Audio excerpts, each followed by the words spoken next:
Wir haben heute Jubiläum. Wir nehmen die 20. Folge auf und ich hocke jetzt noch allein im Studio.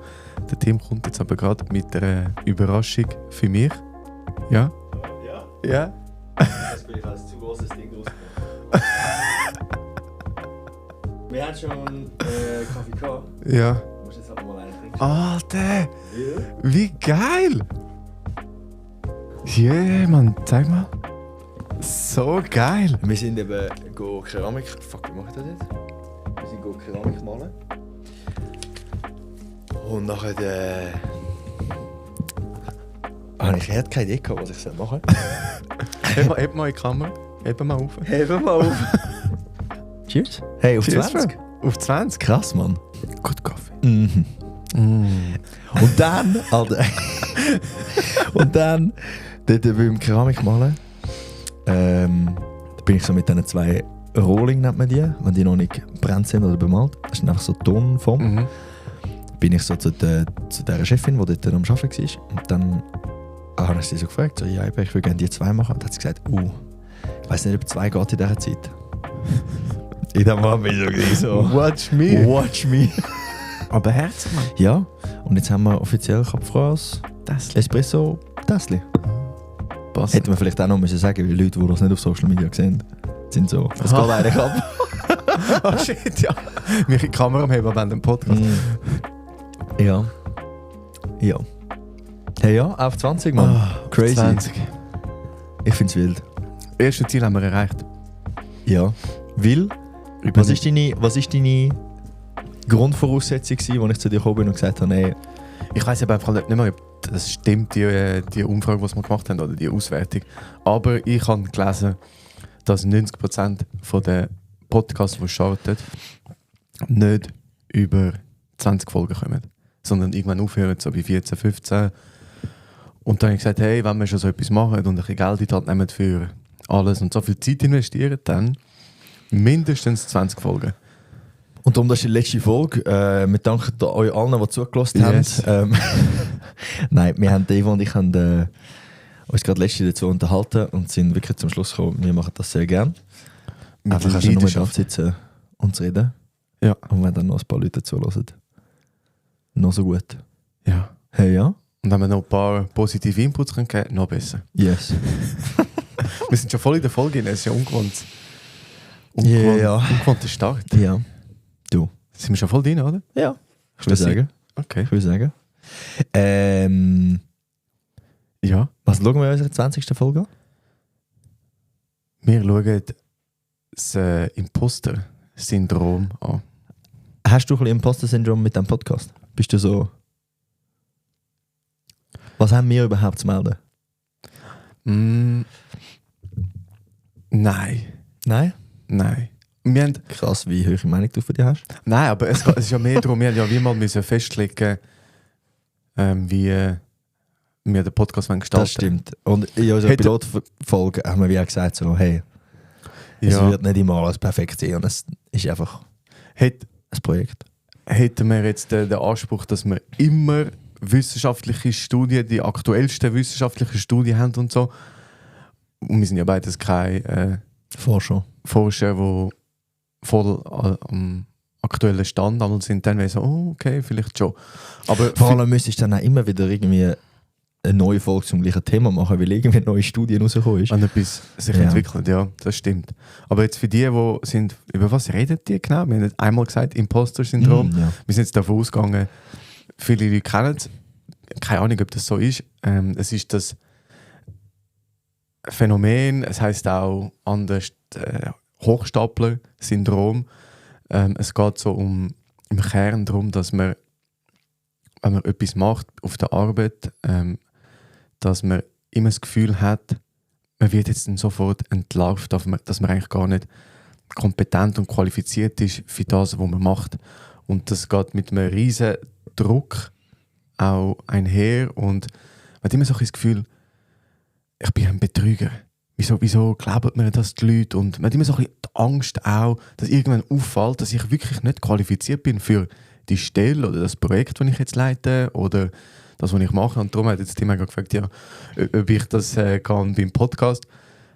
Und da muss ich sagen, nein, habe ich nicht, weil ich ja gewusst habe, ich bin ein Anfänger. Es ist ja nicht so, dass ich das Gefühl habe, ich bin der Podcaster mit mega viel Erfahrung, weiss genau, wie es läuft, sondern wir sind beide so, hey, wir probieren es einfach mal. Am Anfang ist es schon ein bisschen gegangen. Ja. Am Anfang bin ich so gewesen, was labern wir da eigentlich? Und wieso sollte uns jemand zuhören? Jetzt weniger. Aber da kommen wir dann auf das Phänomen drauf zurück, wo man auch sieht im Imposter-Syndrom. Ja. Ich glaube, was noch wichtig ist, es gibt kein offizielles Diagnose, also es ist nicht ein offizieller Begriff, wo man kann sagen, ja, du hast jetzt eine Erkrankung und das ist Imposter-Syndrom, sondern also das heisst, es ist wie nicht in dem Büchlein drin, das wir letztes Mal auch angesprochen haben. Ja. Und also das Diagnosemanual. Und da muss man ja sagen, da ist eigentlich der Begriff eigentlich falsch gewählt, weil das Syndrom ja eigentlich auf eine Krankheit spricht. Yes. Und ist eigentlich besser, ist eigentlich ein Phänomen. So hat es, glaube ich, ursprünglich auch geheißen. Der erste Begriff war, glaube ich, Imposter Phenomenon. Ah, okay. Ist wahrscheinlich auch passender. Ist schon 1978 ist das, glaube ich, aufgekommen. Und ich glaube, dass das in der letzten Zeit auch viel mehr, also in den letzten paar Jahren, viel mehr Aufmerksamkeit bekommen hat, weil es auch mega stark durch Social Media verstärkt wird. Also bekannt worden ist? Oder verstärkt worden? Vielleicht beides. Weil das Ding ist ja, vorher, es ist ja oft auch ein Vergleich. Oder? Wieso bin ich so erfolgreich? Und das ist gar nicht mir zuzuschreiben. Weil es gibt immer jemanden, der eine größere Expertise hat auf Social Media. Es gibt immer irgendwie, du vergleichst dich jetzt mit der ganzen Welt. Und früher noch, sagen wir vor 20 Jahren, hast du dich einfach können vergleichen mit deinem Umfeld. Oder vielleicht hast du mal etwas in der Zeitung gelesen, aber das war wie nicht so nahe gewesen. Und jetzt, ich meine, wir haben einen Psychologie-Podcast. Es gibt viel, viel bessere, professionellere, einfach mit mehr Qualität und mehr der Anspruch an, das muss alles richtig sein. Podcasts, wo die Sachen erfüllen. Und wenn wir uns jetzt mit dem vergleichen und sagen, ja, aber die sind ja so viel besser, dann könnte Imposter-Syndrom aufkommen. Und das hast du halt früher noch weniger gehabt, habe ich das Gefühl. Ja, ich glaube, wir müssen es noch ein bisschen genauer definieren, dass es wirklich so klar ist. Vergleich werden wir sicher nachher noch darauf eingehen. Es ist wirklich nicht einfach so, ich vergleiche mich mit jemandem und fühle mich nachher schlecht und denke, ich bin nicht gut, sondern es ist eigentlich die Extremvariante davon, wenn ich jetzt, und oftmals kommt es ja im beruflichen Kontext auch vor, dass wenn ich Erfolg habe und ein Projekt wirklich erfolgreich abschließe, und dann sage ich mir selber, ja, das war Glück gewesen. Das schreibe ich mir nicht selber zu. Ich sehe nicht, wie viel Aufwand und wie viel Zeit und Ressourcen ich in etwas investiert habe, sondern ich sage einfach, es war Glück gewesen. Und das klingt mega schlimm. Und im Umkehrschluss ist auch, wenn etwas nicht funktioniert, wenn ein Fehler passiert, dass das immer auf die eigene Person zurückgezogen wird. Also, es passiert ein Fehler, ich bin nicht kompetent, das ist wegen mir, ich hätte das müssen sehen. Auch wenn es vielleicht ein Fehler war, den man gar nicht verhindern konnte, weil das auch nicht in deinem Einflussbereich war. Aber sobald etwas misslingt, es wird auf die eigene Person gezogen. Und das ist wirklich, sind so die extrem Pol, wo wir uns da bewegen beim Imposter-Syndrom, oder? Und darum es geht wie so ein bisschen über das Vergleichen raus. Das stimmt. Also, was du jetzt angesprochen hast, ist die Attribution von eben, was tue ich Erfolg oder Misserfolg attribuieren. Und wie du schon gesagt hast, wenn ich Erfolg habe, dann attribuiere ich das allem anderen außer mir, Glück, Zufall, eine andere Person. Ja. Und wenn etwas nicht gelingt, dann attribuiere ich das mir. Also ich bin dafür verantwortlich. Ich habe mich nicht genug vorbereitet, ich bin schlecht, ich schaffe das nicht. Was ich noch interessant gefunden habe in der Recherche ist, dass es Prävalenzen gibt, also Unterschiede oder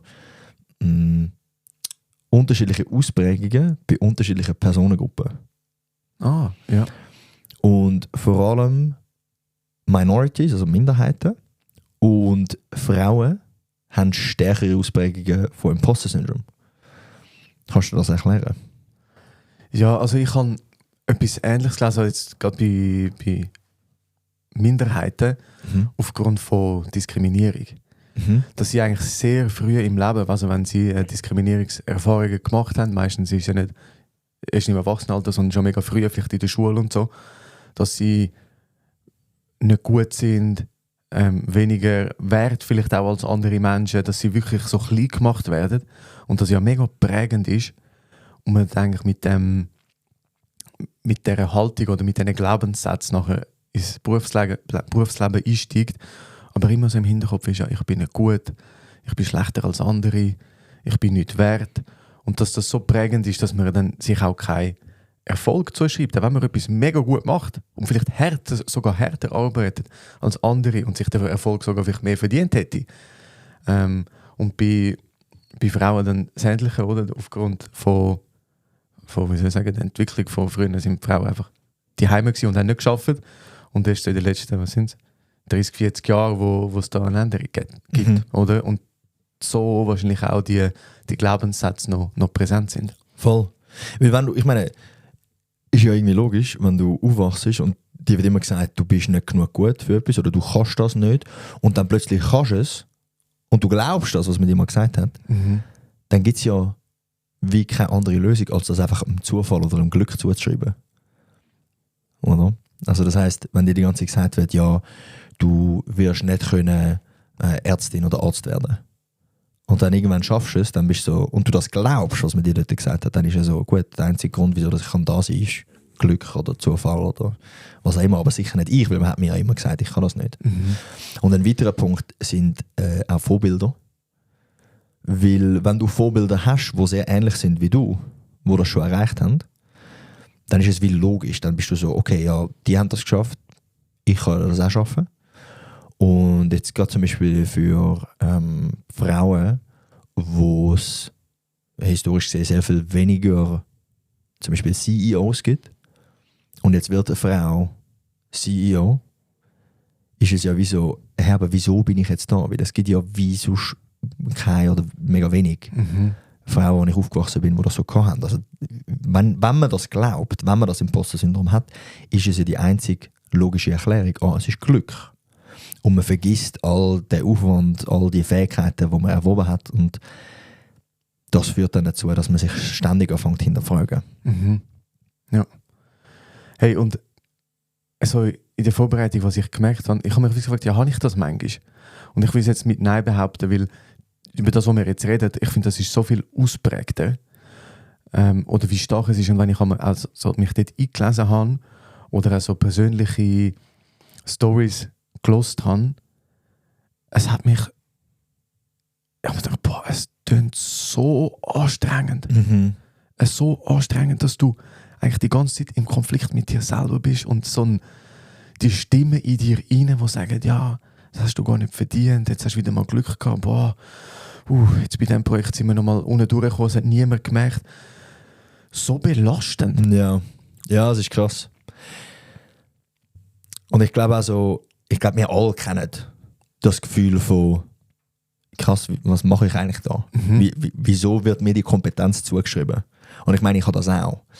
Der grosse Unterschied, den ich dort sehe, ist, wie bei vielem anderen mit der Psychologie, es ist dann ein Problem, wenn es für dich einen Leidensdruck ergibt. Und ich glaube, den haben wir beide nicht. Also ich glaube nicht, wir beide kennen die Situation, dass wir in einer Situation sind und dann denken, krass, dass ich jetzt da in dieser Situation bin.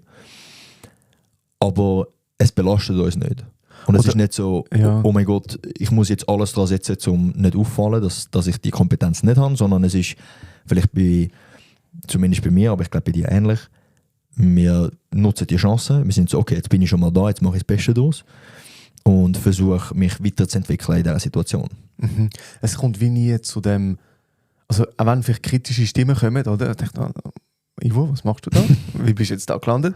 So ein bisschen die hinterfragenden Stimmen, bist du gemacht für das? Aber ich würde sagen, und das ist ja auch noch so ein bisschen der Teil, wir können es wie früher angehen. Oder wir dann nachher wie das umwandeln und sagen, okay, ja, auch wenn es vielleicht Glück war, jetzt nutzen wir die Chance. Oder? Und dann ist der Druck nicht so lang anhaltend auch und so stark. Und das ist auch etwas, wo sie haben das Imposter Cycle genannt. Yes.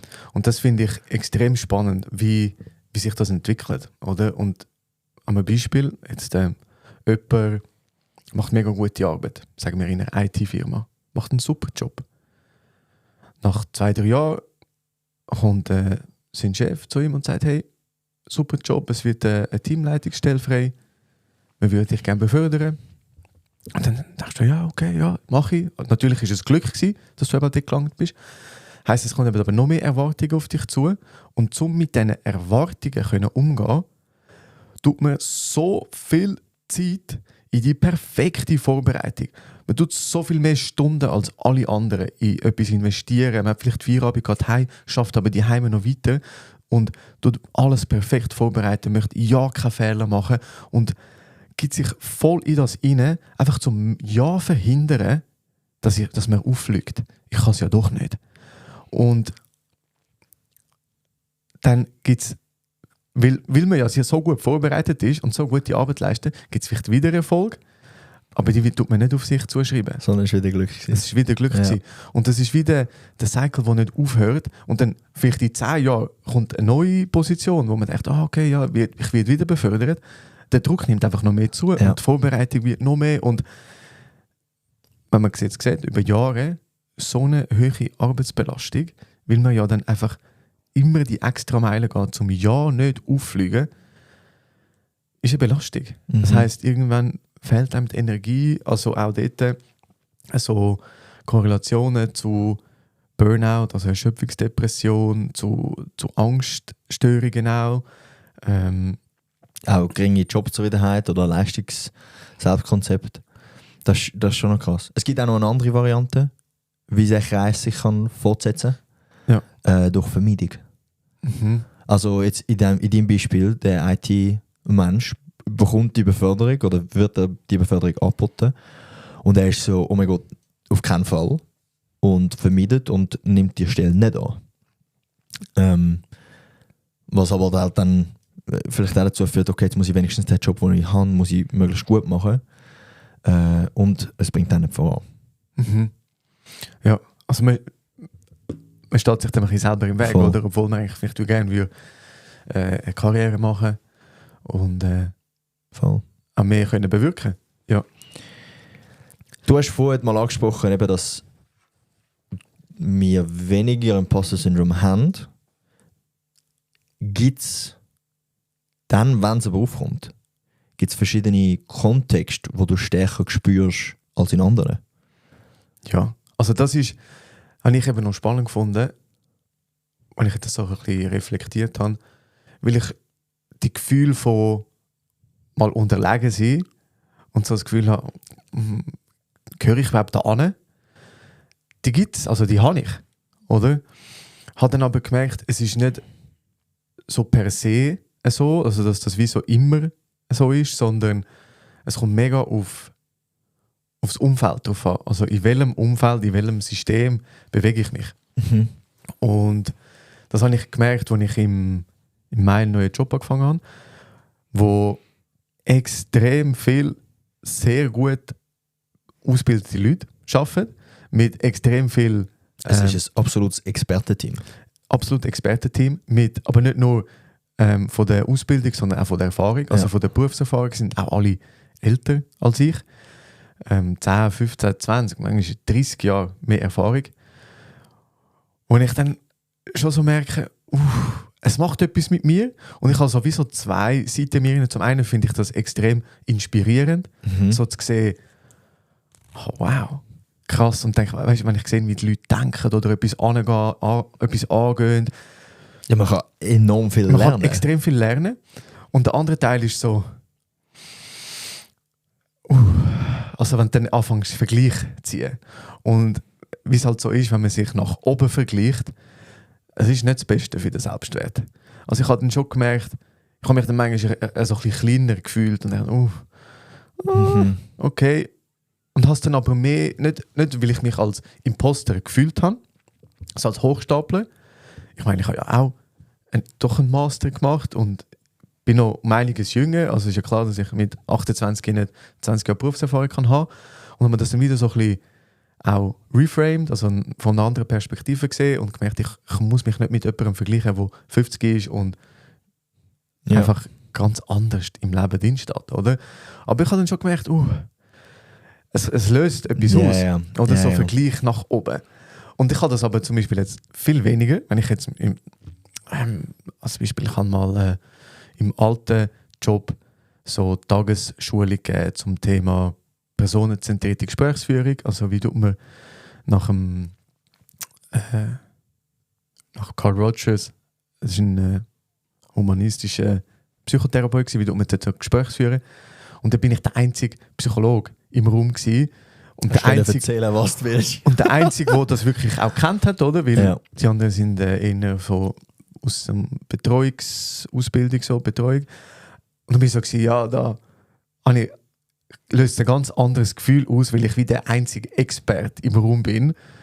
Hingegen, wenn ich mich vergleiche mit 20 anderen Experten im Raum, dann stehst du wahrscheinlich nicht so selbstbewusst da vorne. Grosser Unterschied. Grosser Unterschied. Und du sprichst jetzt aber etwas an, was mir mega hilft. Und zwar das eigene Rollenbild, wo du gegen aussen kommunizierst. Und zwar, wir haben ich habe den gleichen Job gemacht, wie du jetzt machst. Und was mir dort so festgeholfen hat, ich meine, schon nur auch eine Führungsschulung zu geben,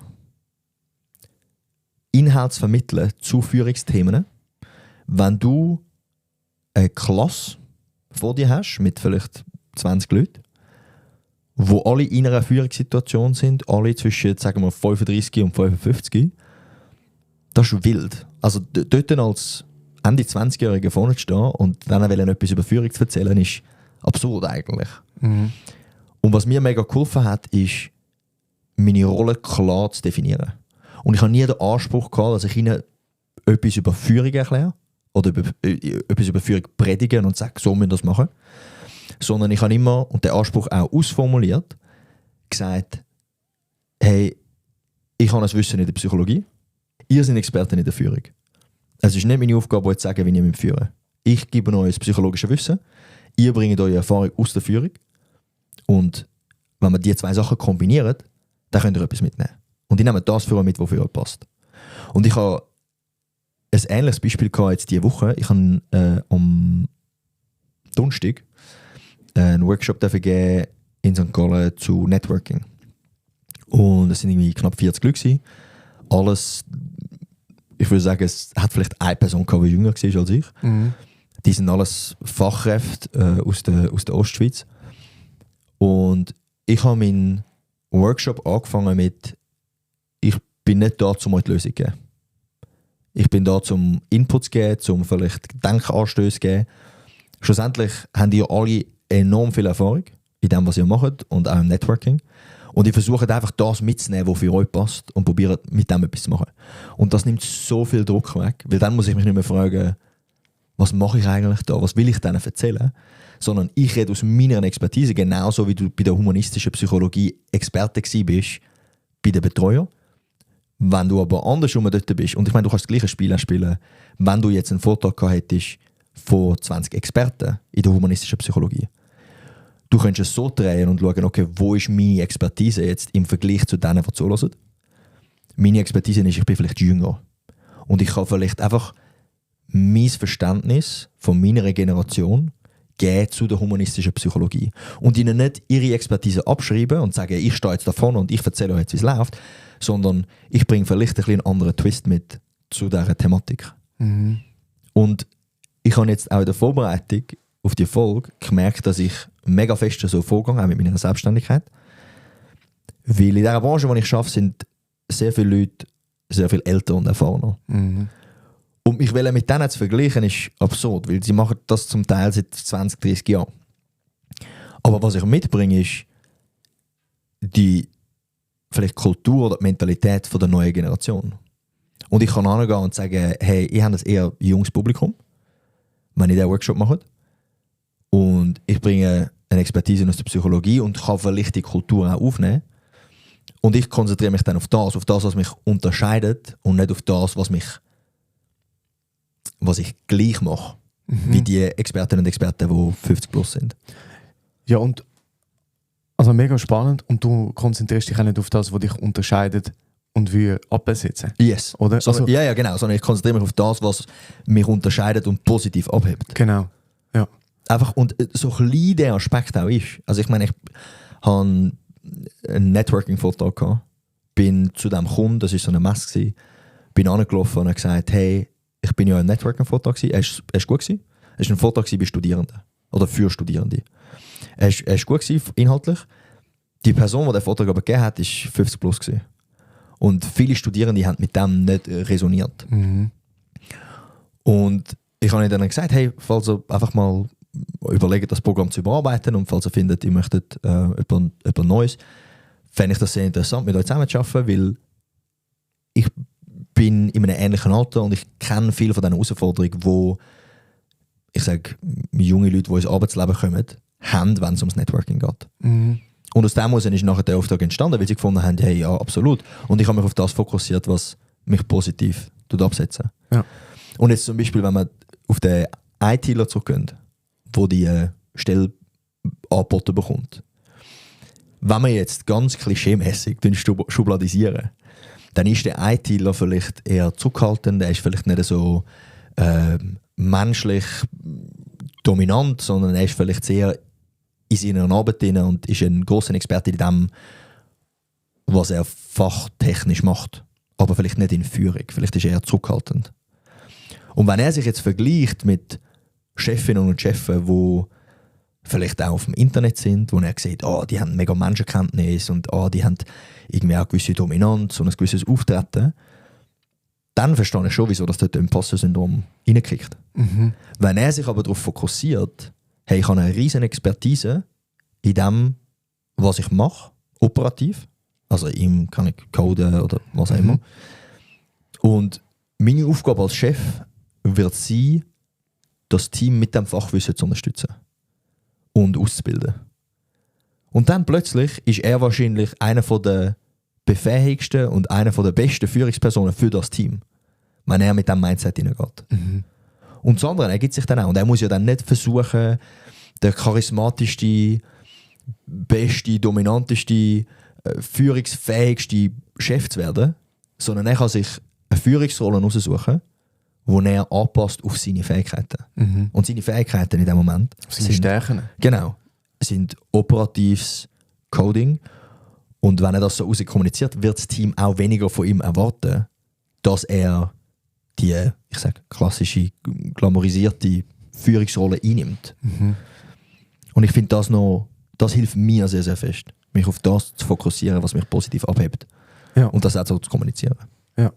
Das finde ich sehr, sehr ein spannender Punkt. Und es geht ja fast schon ein bisschen auch in die Lösung rein oder in eine Intervention eigentlich, wie man auch dem Ganzen kann so ein bisschen entkommen. Und da finde ich noch spannend eigentlich, weil so wie viele Leute sind davon betroffen.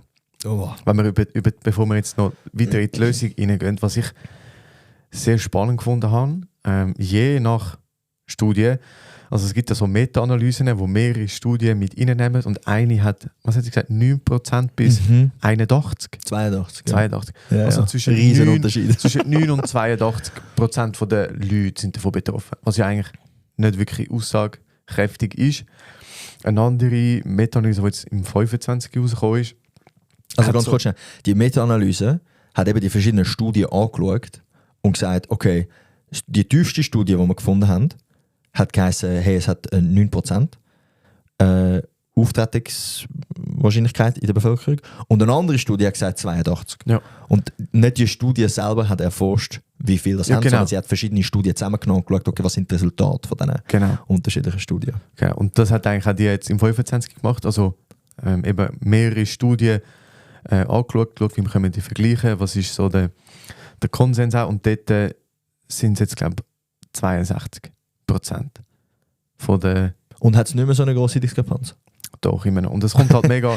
Also, zwischen 1 und 100, Median 62%. Nein, aber es kommt halt mega darauf an, was auch der Punkt ist, wo setzt man den Cut-off. Mhm. Also ab wann, wenn man jetzt einen Fragebogen ausfüllt, ab welcher Punktzahl tut man sagen, das ist Imposter Phänomen.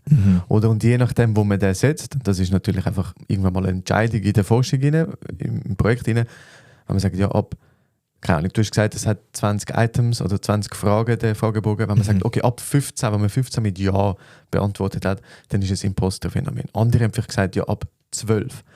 Und je nachdem, wo, ist natürlich dann auch die Prozentzahl höher oder tiefer. Aber es zeigt einfach so, auch wenn jetzt die 62% vielleicht nicht mega genau sind, aber es zeigt, es betrifft schon einige. Es betrifft schon viel und vielleicht gewisse nehmen es auch mehr als Imposter-Syndrom wahr und weniger einfach als eine Konsequenz von Vergleich. Ich weiss es nicht genau. Aber so, dass es zeigt einfach, dass die Thematik rund um Leistung, um Ergebnis liefern, um das eigene Selbstkonzept auch und wie man Sachen für sich einordnen, die um dich herum passieren, einfach extrem zentral ist. Und ich glaube, schlussendlich ist es wirklich, also für mich ganz persönlich, ist es dann ein Problem, wenn es für dich ein Leidensdruck entsteht. Weil eben wir alle kennen die Momente, wo wir so sind, ich bin wahrscheinlich zu wenig kompetent dafür. Aber löst das jetzt bei dir Stress aus und du bist jetzt in dem Cycle, den wir vorher besprochen haben, bist jetzt am Überarbeiten, weil du das Gefühl hast, das ist jetzt nur Glück gewesen, darum muss ich jetzt noch mehr geben, damit ich das gleiche Resultat erreiche. Oder sagst du, hey mal, das ist eine super Chance und ich nehme die an und es löst keinen Leidensdruck aus. Ja. Für die mal so einen Test machen wollen, ich habe einen gefunden, es sind 20 Items, also Fragen nennt man das. Und der heisst ZIPS, also Glance Imposter Phenomenon Scale. Das sind eben die 20 Fragen, die man ausfüllt mit jeder Frage zwischen 1 und 5. Und es hat dann eine kurze Beschreibung. Ich weiss jetzt nicht, wie wissenschaftlich bestätigt und reliabel und valid und objektiv das ist. Aber falls es euch mal interessiert, was dort so viele Fragen drin sind und falls ihr das mal anschauen wollt, könnt ihr das gerne machen. Ich habe das für mich mal ausgefüllt und gemerkt, dass ich kein Imposter-Syndrom habe. Ja. Oder sehr schwache Prävalenz. Okay. Ja, und so ein bisschen zu dem Thema, wie geht man damit um? Darum glaube ich, der Podcast ist ein erster Schritt dazu, so ein bisschen sich damit auseinandersetzen. Yes. Weil sonst taucht es einfach immer als negative Gedanken und negative Gefühle auf. Oder das ist dann, wenn du nicht merkst, oh, ich bin in so einem Kreislauf drin, wo ich mich immer wieder abziehe und dann irgendeine Handlung daraus mache und dann so ein bisschen gefangen drin bist, dann kommst du auch nicht raus. Also so mal das Bewusstsein dafür, okay, wann entsteht das, in welchen Situationen? Und ich habe noch so einen Podcast von so einer Forscherin, die zu dem Thema forscht, gelesen und sie hat gesagt, es gibt wie so Triggerpunkte. Also was löst den Kreislauf aus, den Imposter-Kreislauf aus. Und da hat sie gesagt, was sehr oft der Fall ist, wenn neue Sachen kommen. Also ein neuer Job, das, was ich jetzt vorher gesagt habe, vorher habe ich das wie weniger gehabt, aber jetzt in einem neuen Kontext bist plötzlich. Oder wahrscheinlich also, wenn du älter wirst. Nicht? Vielleicht halt alles, was neu ist. Oder ein neues Projekt. Bist so, what the fuck, wer gibt mir jetzt die Kompetenz, um auf das kleine Baby aufzupassen? Neue Verantwortungen. Ja. Oder wenn vielleicht im Job mehr Verantwortung kannst übernehmen. Also das können so mögliche Trigger sein. Und dann darauf achten, hey, wie reagiere ich? Und da gibt es wie die 2 Varianten, die wir gesagt haben, wo man sich nachher Hals über Kopf in die Arbeit reinstürzt und einfach alles daran setzt, dass man nicht auffällt und super vorbereitet ist. Oder das Gegenteil, so das Vermeidende, wo man das nicht, eigentlich das Gegenteil macht, auch tendenziell so Prokrastination dann vielleicht auch ausartet, dass man sich dem gar nicht stellen kann, weil die negativen Gefühle so stark sind. Und dort bewusst einen Cut setzen, weil man die Trigger erkennt, seine Handlungen nachher kennt, wie reagiere ich auf das und dann mit, ich finde, du hast das so schön beschrieben mit dem, was ist meine Rolle oder auch, was ist mein Mehrwert, was bringe ich dazu, weil auch wenn du jetzt als Beispiel 5 IT-Mitarbeitende hast, mit der genau gleichen Ausbildung, aber sie sind so individuell und jeder hat noch eine persönliche, wie soll ich sagen, so persönliche Stärken oder einen anderen Blickwinkel auf etwas, eine andere Denke, die man reinbringen kann. Und dann mit sich selber auseinandersetzen, hey, was zeichnet mich aus? Und was für Qualitäten habe ich? Und die kann man auch aufschreiben. Ich kann wie so Listen machen. So, welche Gedanken habe ich? Und was spricht objektiv dagegen? Ja. Also wenn ich jetzt sage, ich bin nicht kompetent für Gesprächsführung, wenn ich jetzt auf den Psychologenjob bezogen, dann kann ich mir überlegen, okay, ich fühle mich also nicht kompetent oder ich fühle mich als Hochstapler, wenn ich ein Coaching mache, als Beispiel. Was spricht denn dagegen? Okay, ich habe 5 Jahre Psychologie studiert, habe noch 2 Weiterbildungen gemacht in Gesprächsführung. Welche Module habe ich gemacht im Psychologiestudium, wo sich nur auf Gesprächsführung bezogen haben? Du führst alle 2 Wochen mit mir das Gespräch? Ich führe mit dir das Gespräch. Also all diese Situationen, welche Erfolge habe ich vielleicht auch schon gehabt? Und dann tut man einfach mal auflisten mit Punkten, objektiven Punkten, die dagegen sprechen. Und dann merkt man, aha, da sehe ich also eine recht grosse Diskrepanz. Und dann kann man ja immer noch fragen, hey, wo möchte ich besser werden, wo möchte ich mich vielleicht verbessern? Und dann ist es aber ganz ein anderer Ansatzpunkt, oder? Und es ist nicht das Verhindern von Auffliegen, dass ich ein Hochstapler bin, sondern hey, ich möchte mich entwickeln. Ich will meine Coaching-Kompetenzen weiter ausbauen oder ich möchte meine Podcast-Gesprächsführungskompetenzen ausbauen. Oder vielleicht noch viel konkreter, weil jetzt Gesprächsführung ist sehr schwierig, deine Qualität in Gesprächsführung ist sehr schwierig zu quantifizieren, also in Zahlen ausdrücken. Du kannst nicht sagen, du bist ein 7 von 10 in Gesprächsführung.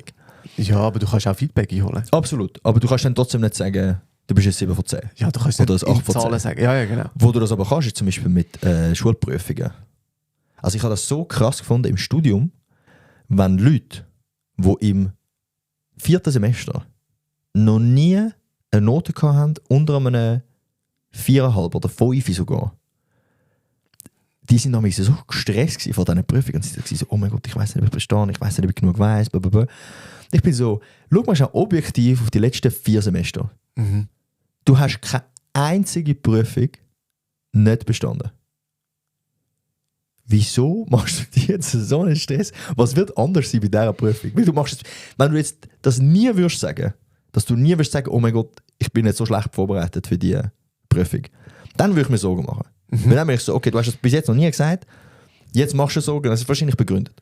Ja. Aber wenn du vor jeder Prüfung sagst, oh mein Gott, ich bin so schlecht vorbereitet und nachher den 5 rauslassen, sorry, ich habe so Mühe mit so Leuten, die sagen, oh mein Gott, ich glaube, es ist so schlecht gelaufen und dann schreibst du ein 5,5 und ich mit meinem was auch immer neben aber sie fühlen das ja aber genau sie so. fühlen das, ja, es ist nicht gelogen, sondern sie fühlen sich schlecht vorbereitet. Aber es ist für mich so absurd, weil ich bin so, schau doch einfach die letzten paar Jahre an.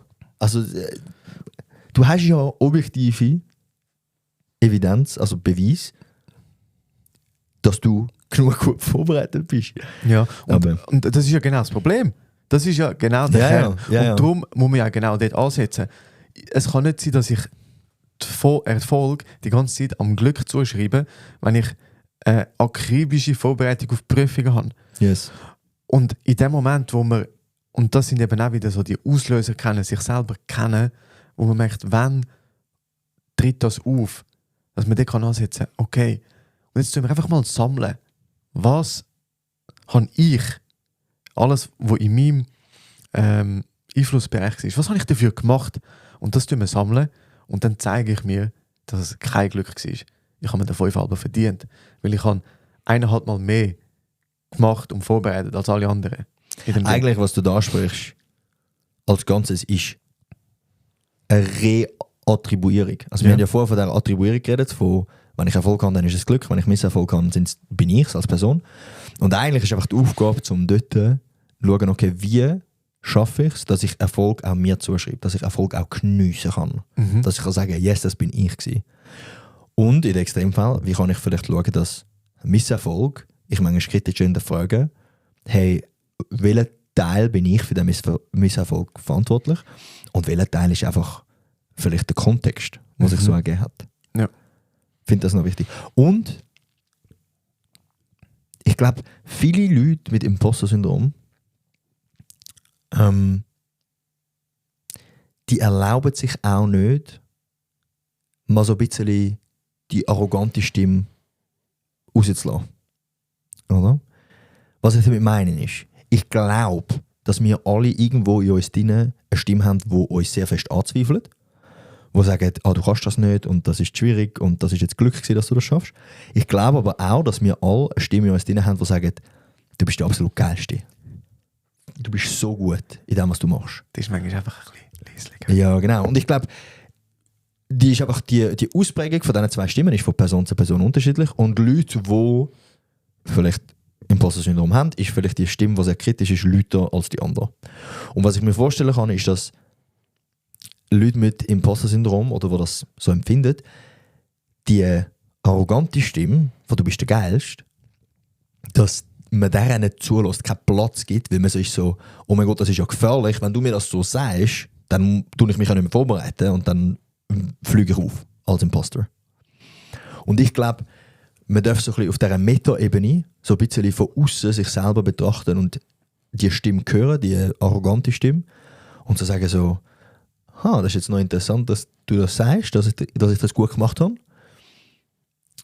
Ich lasse dir mal ein bisschen zu, vielleicht lasse ich mich nicht komplett überzeugen, aber ich lasse dir mal ein bisschen zu. Aber dann einfach auch den Platz geben von, hey, es ist ja mal okay, wenn ich irgendwie da mich selber ein bisschen lobe und von mir selber überzeugt bin und selbstsicher bin und mich selbst wirksam fühle.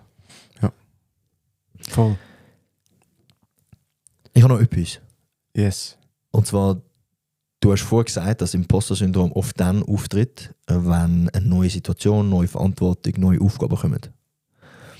Und das ist so spannend, weil ich habe letzte Woche vom Peter-Prinzip gehört. Kennst du das Peter-Prinzip? Nein, ich bin mir jetzt gerade nicht sicher. Der Peter hat sicher kein Imposter-Syndrom gehabt, weil er hat einfach das Prinzip nach sich benannt. Peter-Prinzip. Ich glaube, ich weiß nicht, vielleicht ist es auch ein Akronym. Aber das Peter-Prinzip sagt eigentlich, dass du immer in eine Situation befördert wirst, ob beruflich oder privat oder was auch immer, wo du deine Inkompetenzschwellen übertrittst.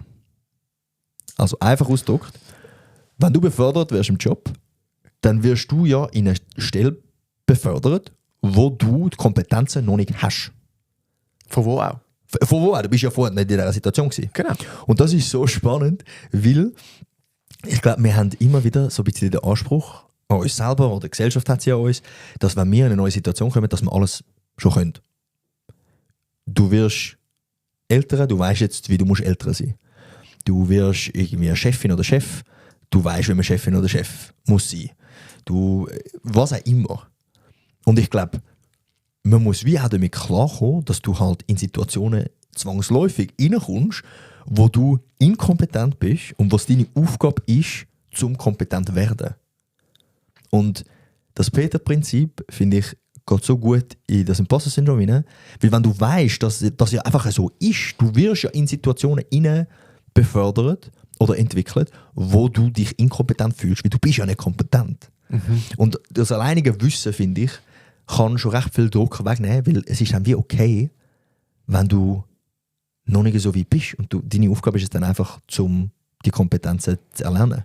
Das kann sein, wenn du vom Bachelor in den Master kommst und jetzt im Master ist es plötzlich viel selbstständiger und viel philosophischer. Es ist nicht mehr, da ist eine Prüfung, wo du einfach ankreuzeln musst, sondern du musst jetzt eine Arbeit machen. Wir sagen dir nicht genau, was für eine Arbeit, du kannst selber entscheiden und du bist so, oh mein Gott, stolz. Halt die letzten 3 Jahre ist mir immer gesagt worden, was ich machen muss. Ist mir immer gesagt, was ich machen muss. Und ich finde das noch interessant, weil einfach, ich finde, es nimmt ein bisschen Druck weg. Das Wissen von dem Peter-Prinzip. Ich finde das noch lustig, ja. Ich habe von dem gehört, ja. Und es geht ja in das Sinne von Wachstum erfolgt außerhalb der Komfortzone. Yes. Und dort finde ich auch noch lustig, was ich relativ oft höre, sind so Fake it till you make it. Oder SAPTA. Ja. Sicheres Auftreten bei totaler Ahnungslosigkeit. Yes. Und ich bin so ein bisschen hin und her gerissen zu diesen Aussagen, weil irgendwie tut das ja manchmal auch so ein bisschen unterstützen, dass du ja etwas nicht kannst und du musst jetzt einfach so tun. Also das wäre ja genau der Hochstapler. Aber hankerum ist ja so, es wird dir manchmal auch einfach Kompetenz zugeschrieben. Und nur schon, wenn du mir eine gewisse Kompetenz zuschreibst und ich es so tue, als hätte ich sie, kann man recht viel erreichen und mit genug lang so tun, irgendwann hast du sie auch. Oder? Also dann führt es wie auch dorthin, dass man das entwickelt. Wenn man nachher einfach immer nur so tut, als wäre man es, dann bringt es nicht weiter. Aber, weißt du, ich meine, so... Hey, ja. Ich glaube, ich habe ja vorher von diesen 2 Stimmen geredet. Ja. Von dieser Stimme, die sehr kritisch ist und von dieser Stimme, die ich die absolut geilste finde. Mhm. Und was ist, wenn das genau die 2 sind? Du hast Imposter-Syndrom auf der einen Seite, wo sehr, sehr kritisch ist. Mhm. Und du hast auf der anderen Seite die Mentalität von Fake it till you make it oder Sabta. Und ich glaube, beides ist nicht gut, alleine. Ja. Sondern es ist ein Mix von diesen 2, dass du beiden Stimmen auf dieser Meta-Ebene, also einfach so von außen, kannst zuhören und kannst beide Stimmen kritisch betrachten. Weil wenn du einfach nur mit der Mentalität durchs Leben gehst, fake it till you make it, ich bin der Geilste überhaupt, wirst du wahrscheinlich auch aufs Maul gehen. Ja. Und genauso andersrum. Voll, aber manchmal braucht es halt auch. Weil Voll. alles, was du machst, machst du zum Zeitpunkt das erste Mal. Mhm. Oder? Ich weiss noch, als Beispiel, mein Vater schafft ja als Innenarchitekt, also tut vor allem Büros einrichten. Und ich weiss noch, einmal hat mir von der Story erzählt, wo ein Kunde Anfrage hat zu das Büro einrichten nach so Feng Shui-Prinzipien. Mhm. Und mein Vater hat keine Ahnung gehabt von Feng Shui. Also wirklich so keine Ahnung. Und er hat gesagt, ja, das machen wir. Können wir machen. Wir tun da Feng Shui einfließen lassen. Und dann ist er heimgegangen oder ins Büro gegangen, hat recherchiert, was ist Feng Shui, auf was muss man achten und hat sich wie die Kompetenz angeeignet. Zuerst hat er es gefaked, dann hat er sich angeeignet, das Büro nach Feng Shui eingerichtet oder die Prinzipien, die er gefunden hat, ja, die tut er jetzt umsetzen und hat es gemacht. Und sehr geil. nachdem er es ja dann das erste Mal gemacht hat, kann er sagen, ja doch, Jetzt habe ich die Kompetenz. jetzt habe ich die Kompetenz. Ja, das ich heisst, glaube, es ist genau das. und irgendwann mal musst du einfach faken, weil du machst es das erste Mal Mhm. und wenn du es das erste Mal gemacht hast, ziehst du deine Learnings daraus und dann erarbeitest du, indem dass du gefaked hast, deine Kompetenz. Hey, also ich meine jetzt zum Beispiel gerade mit meiner Selbstständigkeit auch. Da kommt irgendein Kunde und sagt, hey, ich möchte gerne etwas zu dem und dem machen. Und wenn es in diesem Raum, oder zum Beispiel letztens jemand zu mir gekommen und gesagt, ob ich eine Schulung machen will zu der Arbeitsweise und so ein bisschen gekoppelt mit KI. Ja. Und ich so, nein. Weil ich bin nicht KI-Experte. Ich nutze KI sehr aktiv, aber ich bin nicht KI-Experte. Was ich machen kann, ist eine Schulung zu der Zusammenarbeit. Und es ist dort dann um Berufsbildner und um Lernende gegangen. Mhm. Und dass halt die Jugendlichen sehr viel KI brauchen. Und sie wollen, dass ich für Berufsbildner eine Schulung mache über KI, dass sie die gleichen Kompetenzen haben wie die Lernenden. Und ich habe gesagt, nein, auf keinen Fall, weil ich bin nicht KI-Experte. Aber ich kann eine Schulung machen zu Coaching, weil Coaching eine Möglichkeit könnte sein für die Berufsbildner, dass sie ohne eine Expertise in KI ihre Lernenden trotzdem führen können. Mhm. Oder? Und ich glaube, es ist so wichtig, dass man jetzt zum Beispiel dein Vater hat eine Expertise in Architektur. Und wenn jetzt einfach jemand zu mir will kommen und sagen, hey, kannst du mein Büro einrichten nach Feng Shui, dann bin ich so, auf keinen Fall, weil ich habe weder Kompetenz in Architektur noch in Feng Shui. Aber du kannst wie die Fähigkeiten dazu nehmen, wenn du eine Basisfähigkeit hast. Mhm. Ja. Oder? Und er hat eine Fähigkeit in Architektur und tut sich in etwas anderes einlesen und tut die 2 Sachen kombinieren. Und für mich jetzt, bei dieser Anfrage von dem Kunden, ich habe eine Fähigkeit in Coaching oder Psychologie und keine Schulungskompetenz zu KI. Aber ich kann jetzt das Coaching nehmen, das psychologische Grundwissen, und kann das KI dazu nehmen. Und ich glaube, das ist nachher dann so ein bisschen der Mittelweg von einem Imposter, jemand mit Imposter-Syndrom, wo wir sagen, oh nein, auf keinen Fall kann ich nicht. Ein Fake it till you make it würde auch die Schulung annehmen, wenn er keine Ahnung hat von Psychologie und KI. Und der Mittelweg ist, hey ja, ich schreibe mir selber genug Kompetenzen zu. Nicht alle, Peter-Prinzip. Ich komme in eine neue Situation, muss mich dort zurechtfinden und mir neue Fähigkeiten aneignen. Ja. Und ich glaube, das ist so entscheidend, dass man den Mittelweg findet vor diesen 2 Stimmen. Ja. Was dann eigentlich die optimale Wachstumszone ist. Oh, schön zusammengefasst. Ich habe noch eine letzte Frage, Ja. bevor wir zum Abschluss kommen. Siehst du positive Aspekte von Imposter-Syndrom?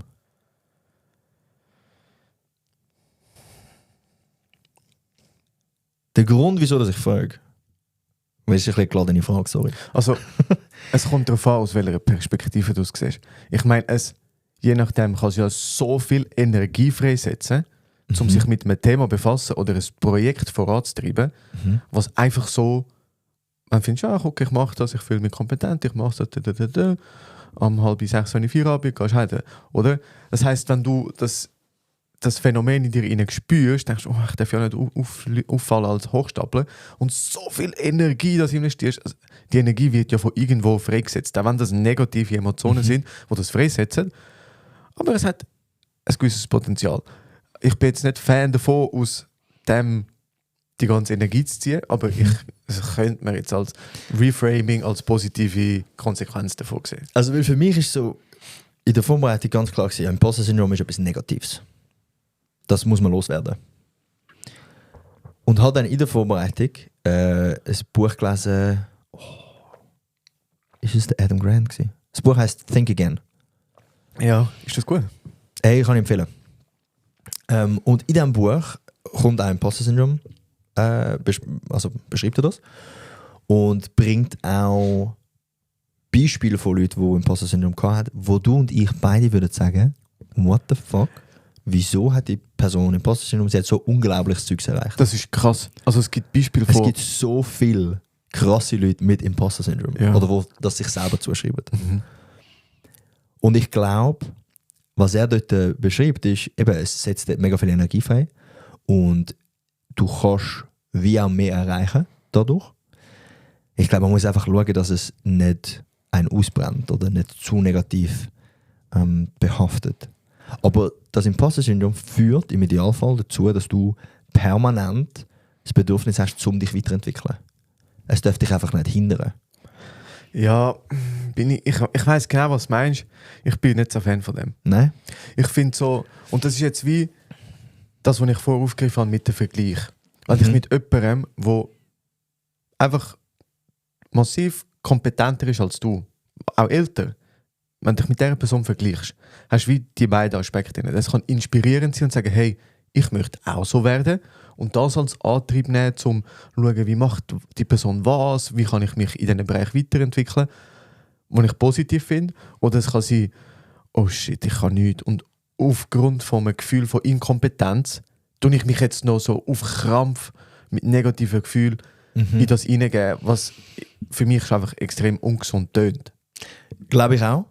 Ich glaube, der Grund, wieso dass ich das interessant finde, oder der Gedanke, dass es nicht nur schlecht ist, was für uns vielleicht nicht so verständlich ist, weil wir es nicht haben, aber ich glaube, oder sehr selten, für jemanden, wo das ein grosser Teil vom Leben ist, kann es vielleicht hilfreich sein zu wissen, okay, es hat nicht nur Negatives. Das Imposter-Syndrom hat mich vielleicht auch angebracht, wo ich jetzt bin, und ich habe gewisse Erfolg aufgrund von dem Imposter-Syndrom. Und es kann vielleicht helfen, auch besser mit dem umzugehen, wenn du weißt, hey, das hat eine positive Seite. Das heisst aber nicht, dass du dich in das reinsteigern musst und musst sagen, ich muss jetzt mein Imposter-Syndrom noch viel stärker machen, weil dann bin ich ja produktiver und besser und habe einen schnelleren Erfolg. Ja. Aber vielleicht ist es ein Ansatz, der kann helfen, sich zu sagen, okay, es ist nicht nur negativ. Ja. Und dann ist einfach die Aufgabe, und dann ist es wichtig, dass man sich überlegt, okay, wie gehe ich jetzt mit dieser Stimme um? Wann höre ich auf sie? Und wann höre ich vielleicht auf die arrogante Stimme, auf die Fake it till you make it Stimme? Und ein gutes Mittelmaß zu finden. Ja. Aber ich glaube, so für den Umgang mit dem kann es einfacher sein, wenn man es nicht nur schlecht redet und sagt, du musst ins Imposter-Syndrom loswerden.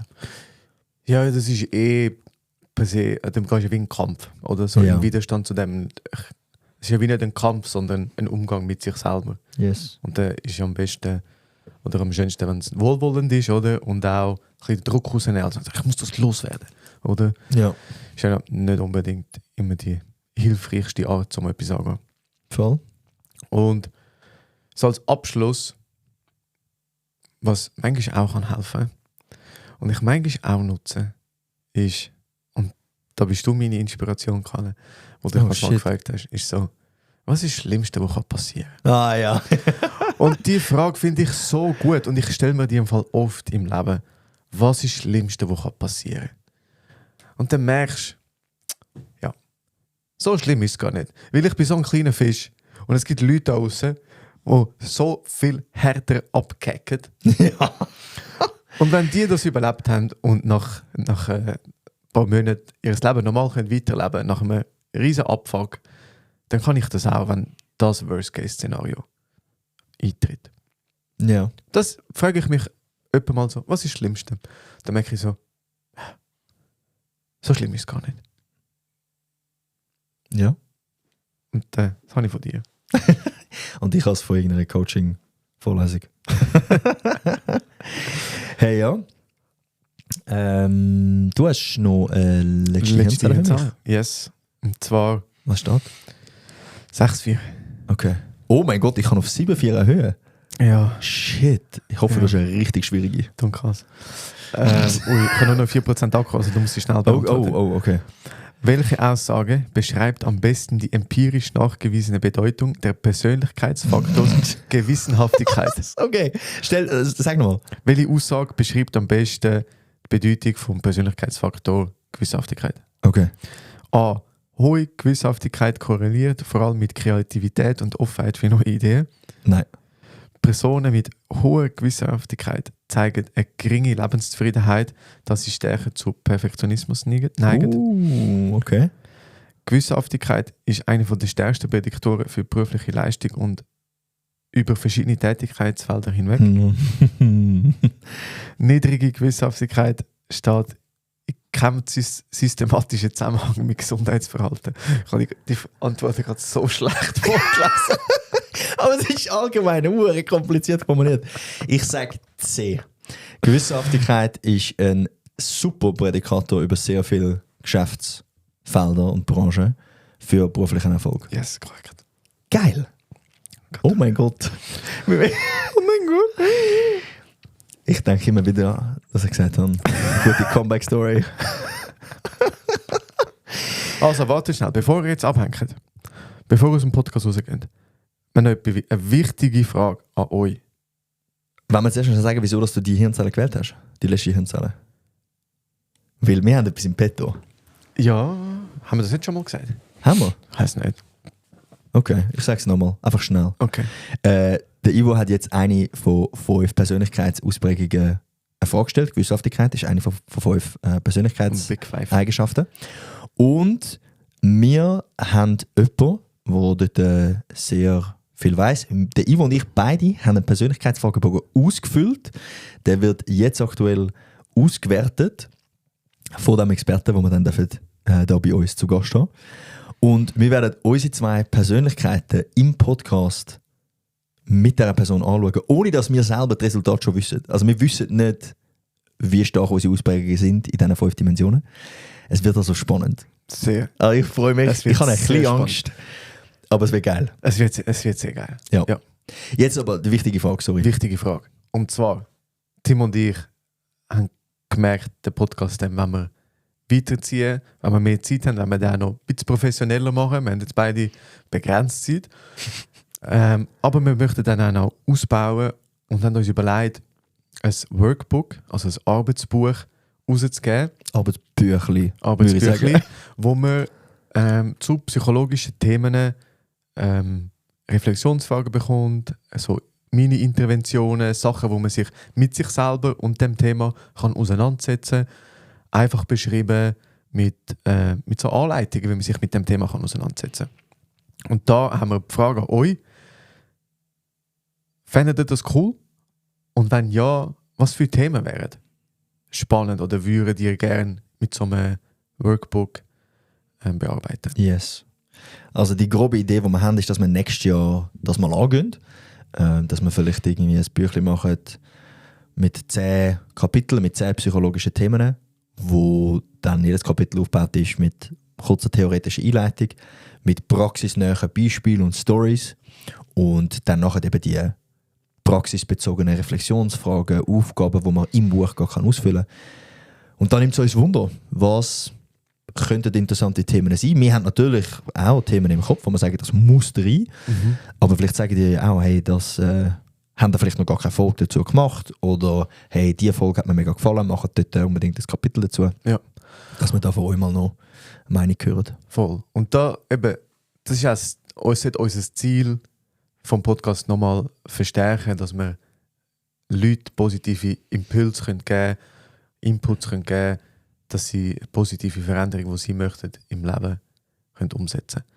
Das ist das Ziel mit dem Podcast und mit dem Arbeitsbuch sollte es noch einen Schritt weiter gehen, dass man wirklich dann auch gerade aufschreibt, was setze ich um, wie setze ich es um, das zu tracken und so in neue Verhaltensmuster auch reinkommt. Und die Veränderung kann ansetzen, wo man möchte. Yes. Der Gruß noch. Ich möchte, das ist die 20. Folge. Wir haben mehr Folgen da oben, weil zum Teil sind es 2 Folgen für eine Folge und wir haben eine Pilotfolge und eine Spezialfolge und so. Aber Grüße gehen raus an alle Personen, die von der Pilotfolge bis zu dieser Folge alles gelost haben, von A bis Z.